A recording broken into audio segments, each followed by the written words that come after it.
Alright everybody, this is my 99 Silverado. This is what I'm going to use because it's here and I can get stuff, sort of. Okay? So we were talking about the fuel pump relay and checking those components that were there. You're going to see this video right after the other stuff. And I also took pictures of stuff so I can reference it while I'm out here. Alright, so we see that ECMB fuse is what's feeding 30. Okay? So if we look, it's in the underhood electrical center, and that is this, right here on the driver's side. Okay, so if we crack this open, we have our map of where everything goes, and we have our center. So it shows us that it's ECMB. So if we look for ECMB, we see that it is ECMB, here's ECMB right here. Okay, so that would be, if we look at that straight, these things go like this. ECMB is this one, is 20 amp fuse right here. Okay, so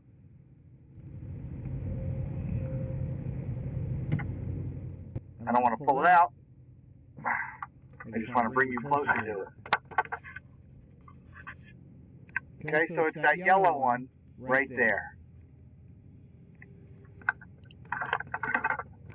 Alright, so position ourselves back.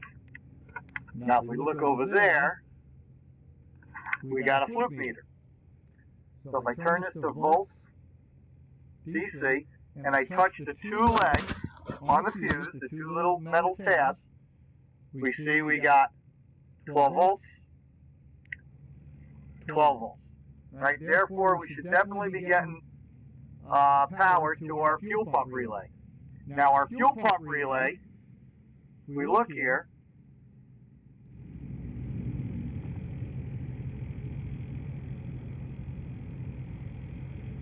fuel pump right smack dab in the middle, right here.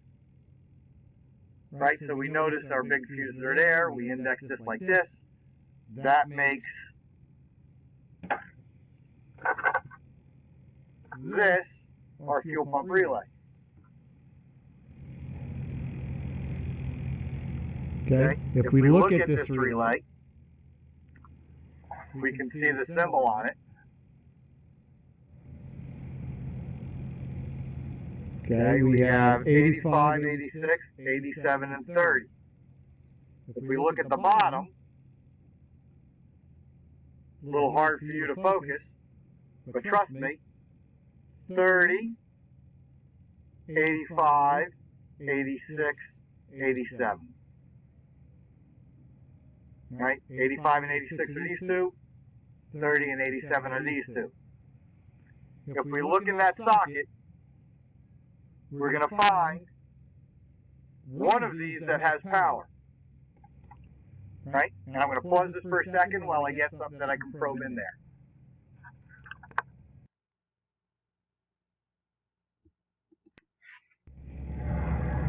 Okay, so I got myself my J kits that I have at home. I can now enter the terminal with this one. So we're going to go terminal by terminal here. And I'm going to start with this one. I'll bring this closer.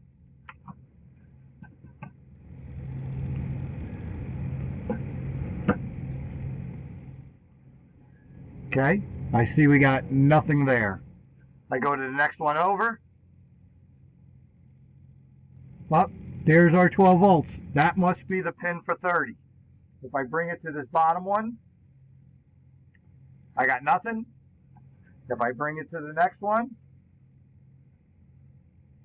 I got nothing. Therefore, that is this one, this top, is 30. Right? So now I know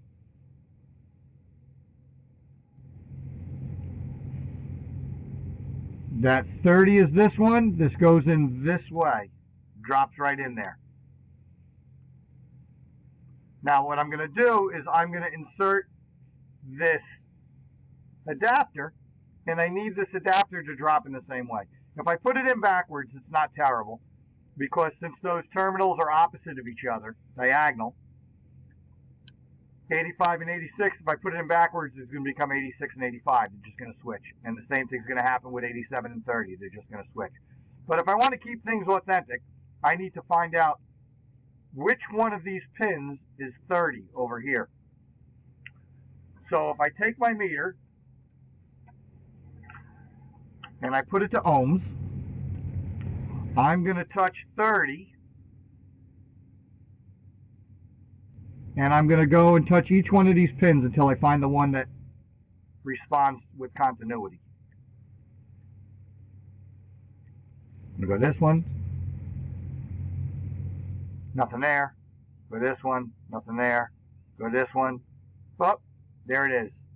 0.2. That means that one needs to go there. Right? Now with that installed there, I'm going to ground my meter again, put it back to volts DC.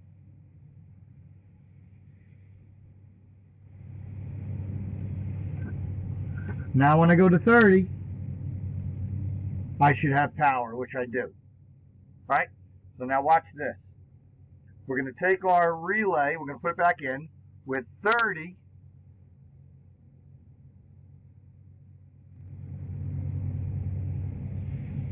Wow.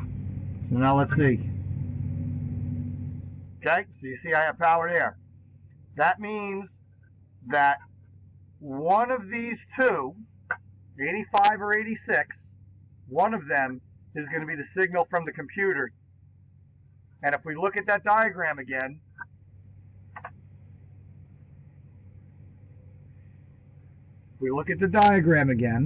and you have it on the, right before, so just kind of go back to it. You're going to see that 86 is grounded. 86 is grounded.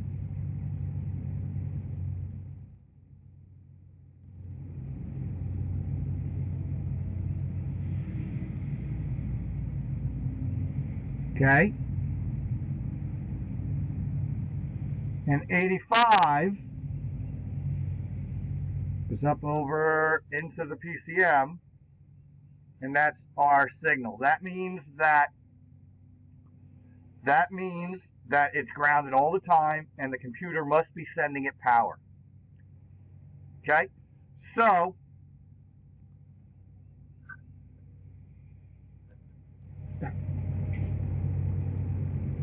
for 85, and I can't see which is which now that it's installed. I think 85 is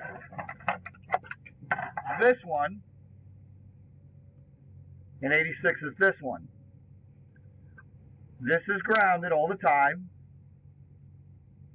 Power is going to go to this one. That's going to trip the relay. When the relay trips, this 30 is going to flow out on 87. Okay? So first thing I'm going to do is I'm going to create a jumper so you can see what's going on here. Right? I'm going to clip it on this one first.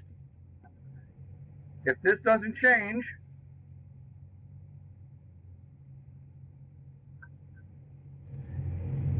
right, so we got the red lead of the voltmeter hooked up to that terminal right there. If that doesn't change, that is the ground.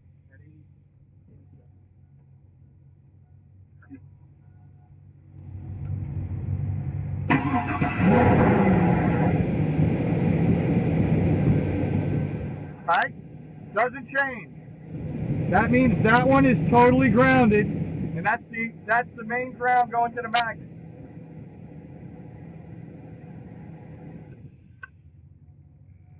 If I move it to this one, I want to make sure that I don't ground anything together.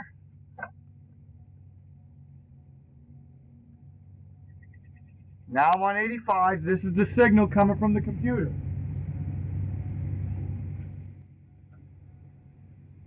That just shows 2 seconds of voltage.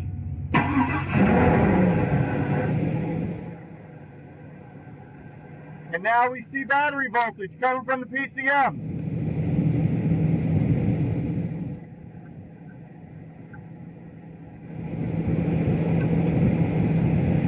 Here's where we had power from the fuse, and now it's being delivered to the fuel pump. Okay? So this terminal is ground all the time. This one is the one coming from the PCM. The computer sends power to it. The magnet inside here switches, and the circuit that moves 30 to 87 connects. And now it's running. Now we can go to something fun.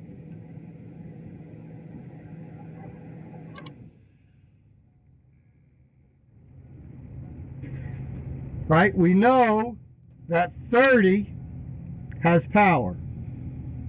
We know that 86 is grounded.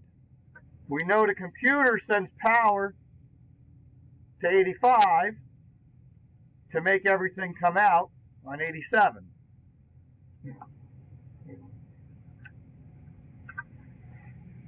If I take power, right, so I'm going to go from 12 volts on the battery, and if we look at, you can see I have power here. If I put that to 85, the relay should click. And you can hear the fuel pump running. And if we look, 30 is flowing out of 87. So once I supply the missing component to the magnet, I can operate that relay independently. And I can do that with any of these other relays that are in here. Things I can use that for. I can use it to drain a fuel tank, right? I can use that to operate a fuel pump. If the car doesn't start and we see we don't have fuel, well, we can click that 85 with power. We prove the relay operational. We prove the fuel pump functional if we get fuel pressure, right? Now remember, if we hear fuel, which we do, doesn't mean we have pressure. So we do have to check pressure. We did that in class, so I'm not going to do that again. Okay? So we can do something else now, right? And I'll bring that up in a second.